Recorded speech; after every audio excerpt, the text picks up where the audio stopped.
कि आपके सामने आपका एक मुल्क था जो 71 आपका हिस्सा था, वो था बांग्लादेश। दूसरा, उन्होंने अपने मुल्लाओं को मस्जिद में बैठा दिया, हमने अपने मुल्लाओं को सड़कों पे ले आए। तो ये इस वजह से आज ये फर्क है। आप जो जो उन्होंने किया वो आज आप कर लें।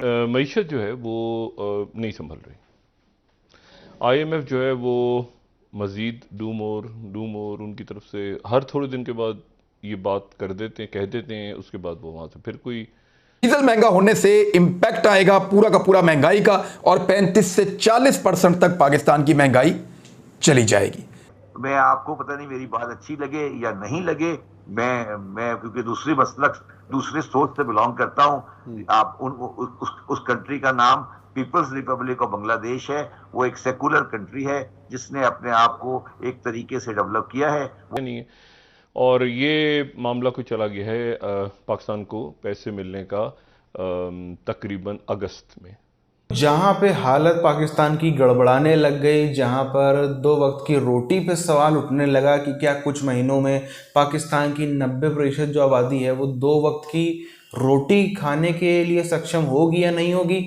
वहां पर ये लोग समझ गए। जो आप देखो बाकी मुसलमान देशों में चल रहा है, जैसे कि सऊदी हो गया, जिस तरीके से बाकी यूएई वगैरह को आप देख लो या बांग्लादेश को देख लो। हालांकि बांग्लादेश से बहुसंख्यक समाज की हिंदुस्तान के प्रति कोई बहुत अच्छी भावना नहीं है, लेकिन वहाँ की लीडरशिप की तो दाद देनी पड़ेगी। लीडरशिप अच्छा कर रही है। वैसे ही सऊदी अरेबिया की लीडरशिप, ये सब जो है ये पुराने वो जंजीरों को तोड़ते हुए आगे निकलने का काम कर रहे हैं, क्योंकि आज के टाइम पे इकोनॉमी उसी से चलनी सबको पता है, वरना सबकी पाकिस्तान जैसी हालत हो जाएगी। पूरी चीज़ क्या है, पहले उधर हम चलते हैं। कोई बात बन नहीं रही है। ये मतलब या तो ये पब्लिक को बताना नहीं चाहते हैं, या इनकी बात नहीं बन रही है, या ये कोई कम्युनिकेशन गैप है मैम कि आगे क्या होने वाला है। और मतलब हम 22 करोड़ की एक कौम है, एटॉमिक पावर है, हाथ में आ जाते हैं और इतने खराब तरीके से अपने मुल्क को चला रहे होते हैं कि हमें सब कुछ छोड़ छाड़ कर उन लोगों से जाके बात करनी पड़ती है। और वो हमें इस तरह डील करते हैं जैसे वो इस मुल्क के वायसराय हैं और हम एक खराब मुल्क हैं और हम उस वायसराय के साथ जाके डील करते हैं। यही इस वक्त हो रहा है कि आपके सामने आपका एक मुल्क था जो 71 आपका हिस्सा था, वो था बांग्लादेश। कि बांग्लादेश ने अमेरिका से कहा कि मुझे आप कोटा दे दें, एक्सपोर्ट का मैं एक्सपोर्ट करूंगा, मुझे आप कोटा दे दें। पाकिस्तानियों ने जाके पैसे हथियार मांग लिए। ये फर्क अगर आपको समझ आ जाए तो आप समझ जाएंगे क्या फर्क है। दूसरा, उन्होंने अपने मुल्लाओं को मस्जिद में बैठा दिया, हमने अपने मुल्लाओं को सड़कों पे ले आए। तो ये इस वजह से आज ये फर्क है। आप जो उन्होंने किया वो आज आप कर लें। हम उनको सो कॉल्ड हम कहते थे कि हम उन्हें खिला रहे हैं। आज उनके रिजर्व 45 बिलियन है, हमारे रिजर्व 8-10 बिलियन है। हमारी करेंसी 210 रुपए है, उनकी करेंसी जो है वो अभी बैठ के 2041 का डेवलपमेंट प्लान बना। मैं आपको पता नहीं मेरी बात अच्छी लगे या नहीं लगे, मैं क्योंकि दूसरी मसलक दूसरे सोच से बिलोंग करता हूं। आप उस कंट्री का नाम पीपल्स रिपब्लिक ऑफ बांग्लादेश है। वो एक सेकुलर कंट्री है जिसने अपने आप को एक तरीके से डेवलप किया है। कि आईएमएफ को भी शक है कि वो जो कर्ज देंगे वो चोर हुक्मरानों के असासों में इजाफा करेगा। इसलिए नैब कानून में तब्दीली के बाद उन्होंने मुतालबा कर दिया है कि करप्शन को पकड़ने के निज़ाम को पाकिस्तान ताकतवर करे। अब ये जो हुक्मरान पाकिस्तान के अंदर मौजूद हैं, ये तो करप्शन के खिलाफ किसी कानून को चलने ही नहीं देना चाहते, लेकिन आईएमएफ ये कहता है कि करप्शन, मनी लॉन्ड्रिंग, ये चीज़ें नहीं होनी चाहिए। और मज़े की बात यह है कि आईएमएफ पाकिस्तान में उस हुकूमत के साथ डील कर रहा है जिस हुकूमत का वज़ीर आज़म मनी लॉन्ड्रिंग के मुकदमात के अंदर है। की मंजूरी हो गई है जिसके मुताबिक पेट्रोलियम मसनूआत पर 50 रुपए फी लीटर लेवी आयद की जाएगी। ये जो अब कीमत है इसके ऊपर 50 रुपए है। 234 के अंदर आप 50 जमा कर दें, फिर जो मजीद इन्होंने बढ़ाने उसको आप अलग कर दें। तो जो उमर अयूब साहब कह रहे थे कि ये 300 रुपए लीटर तक पेट्रोल जाएगा, तो वो आपको जाता हुआ दिखाई देगा। और अभी इस वक्त तकरीबन 350 रुपए का लीटर आपका डीजल है। 50 रुपए आप उसके ऊपर भी लेवी लगाएं तो 325 रुपए हो जाता है। डीजल महंगा होने से इंपैक्ट आएगा पूरा का पूरा महंगाई का और 35 से 40% तक पाकिस्तान की महंगाई चली जाएगी। पाकिस्तानियों की जो नेचर है ना, वो शुतुरमुर्ग वाली है। इनको आगे नजर आता है कि जब इनको नजर आता है कि तबाही की तरफ जा रहे हैं, देखिए मैं सारा दिन यहाँ कराची में बैठता हूँ, अरे तो मुझे क्या जवाब मिलता है, नहीं नहीं सर बैंकरप्ट नहीं है सर, एटॉमिक पावर बैंकरप्ट नहीं हो सकता सर, अमेरिका बचा लेगा, IMF बचा लेगा। ये नहीं देखते हम क्या करें। देखिए आप ये देखेंगे हम क्या करें, ये नहीं कहता कोई आदमी।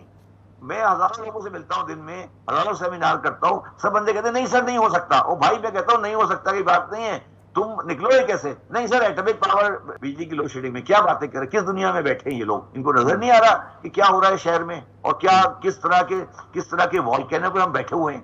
ये क्या बातें कर रहे हैं? इनको ये जो MKM वाले हैं और PMLN वाले ये सड़कों पे आके दिखाएं, लोग इतना मरेंगे इनको, इनकी तबीयत साफ हो जाएगी। ये आए सड़क पे आके दिखाएं। मईशत जो है वो नहीं संभल रही।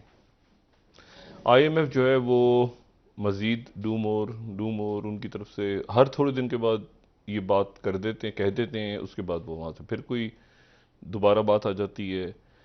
अब ये कंडीशन उन्होंने रखी है कि जी आप 15 दिन के बाद जो कीमतें बढ़ाते थे पेट्रोल की, वो 15 दिन के बाद नहीं बढ़ाया करेंगे, बल्कि हर रोज़ जो है वो जो कीमत होगी उसके मुताबिक आप जो बैनुल अक़वामी मंडी में कीमतें होंगी उसके मुताबिक आप यहाँ पे, यानी हुकूमत का कंट्रोल नहीं होगा। यानी वज़ीर आज़म ये नहीं कह सकेंगे या वज़ीर ख़जाना ये नहीं कह सकेंगे कि हम अगले 10 दिन तेल की कीमतें नहीं बढ़ाएंगे, वो रोज़ की नहीं है। और ये मामला कोई चला गया है पाकिस्तान को पैसे मिलने का तकरीबन अगस्त तक चला गया मामला। यानी ये जो 1 अरब या 2 अरब डॉलर्स, और आपके अंदरूनी सियासी हालात अगर अच्छे नहीं हैं, मुल्क के अंदर अदम इस्तेकाम है, तो उसका क्यों ना दूसरे मुल्क फ़ायदा उठाएं।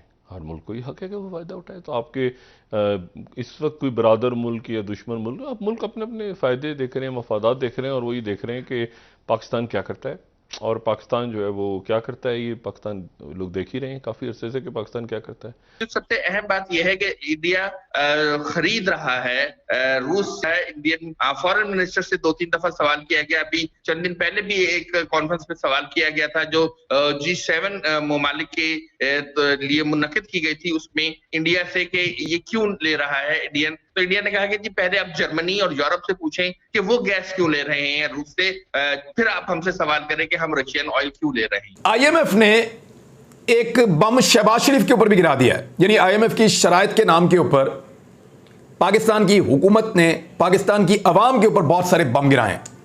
महंगाई का बम, पेट्रोल का बम, गैस का बम, बिजली का बम। ये बात बिल्कुल माननी पड़ेगी कि बांग्लादेशियों की किस्मत अच्छी है जो उनको शेख हसीना जैसी लीडर मिली हुई हैं, वरना बांग्लादेश, इससे कोई इनकार नहीं कर सकता, बांग्लादेश ही वो जगह थी जहां से सबसे पहले 2 नेशन थ्योरी की नींव रखी गई थी।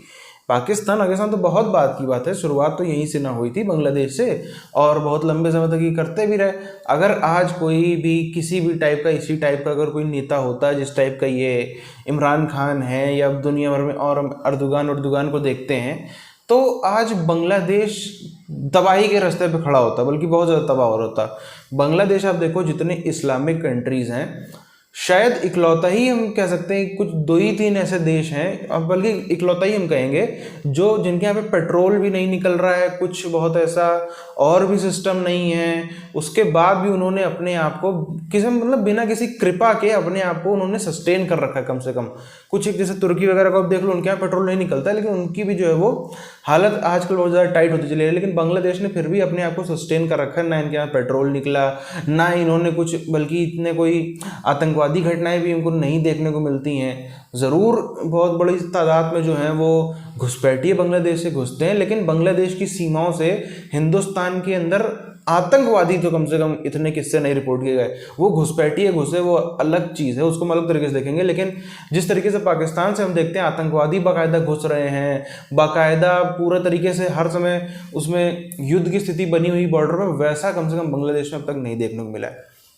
और ऐसा भी नहीं है, अगर सिर्फ लीडरशिप का बहुत बड़ा फर्क पड़ता है। अगर आज लीडरशिप इनकी सही ना होती तो ये बहुत ही ज़्यादा तबाह देश में से एक बांग्लादेश भी होता, अफगानिस्तान से बहुत दूर ना होता ये। लेकिन एक तरफ तो कहीं ना कहीं हिंदुस्तान ने भी काफ़ी मदद करी, अभी भी कर रहा है। ये हम लोग ज़रूर कह सकते हैं कि बांग्लादेश में माहौल जो है वो ऐसा तो नहीं कह सकते कि बहुत अच्छा माहौल है, बिल्कुल ही सेकुलर देश है, कतई सेकुलर देश नहीं है, लेकिन कंट्रोल है, हम ये मान सकते हैं। जैसी जिस सोच की आबादी है, सबकी बात नहीं करेंगे लेकिन वो उग्रवादी आबादी वहाँ भी बहुत ज़्यादा है, उस हिसाब से अच्छा खासा कम से कम कंट्रोल बांग्लादेश में शेख हसीना की सरकार ने कर रखा है, जिसके लिए उनकी तारीफ बनती है। आप भी क्या राय है अपनी जगह बताइए। मिलते हैं आपसे वीडियोज़ में, तब तक के लिए जय हिंद।